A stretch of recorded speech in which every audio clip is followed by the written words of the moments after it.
Software বানায় কি করে? না তো অ্যান্ড্রয়েডের যে অ্যাপ্লিকেশন আছে তা অ্যান্ড্রয়েড স্টুডিও থেকে বানায়। তোমার এছাড়াও পাইথন আছে, জাভা আছে, C++, এরকম অনেক কিছু আছে।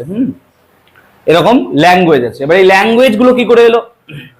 কারণ কম্পিউটার আমাদের মতো তো ভাষা বোঝে না, বা কম্পিউটারের আমার মতো ব্রেন নাই।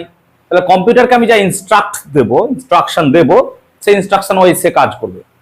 এবার ওই ইনস্ট্রাকশন দিতে গেলেও তো আমাকে কিছু সোর্স লাগবে। এবার সোর্সটা কি? আমরা সবাই জানি এনার্জি। এনার্জি ছাড়া আর কিছু সোর্সই নাই। তুমি বলো কিছু সোর্স নেই। একটা কম্পিউটারকে অপারেট করতে হলে আমাকে এনার্জি লাগে। তোমরা জানো কম্পিউটার একটা গুরুত্বপূর্ণ অংশ হচ্ছে SMPS, switch mode power supply. Switch mode power সাপ্লাইয়ের মাধ্যমে আমরা কি পাওয়ার দিই। এখন এই পাওয়ারটা যখন কম্পিউটারে দিচ্ছি, কম্পিউটারের ভেতরে মাদারবোর্ড বলে একটা জায়গা আছে, তার মধ্যে একটা ছোট্ট জায়গা আছে সিপিইউ। সিপিইউ বলতে আমরা বুঝি স্যার প্রসেসরকে, সিম্পল প্রসেসর। এবার ওই প্রসেসরের মধ্যে কি হচ্ছে, সব কাজ হচ্ছে।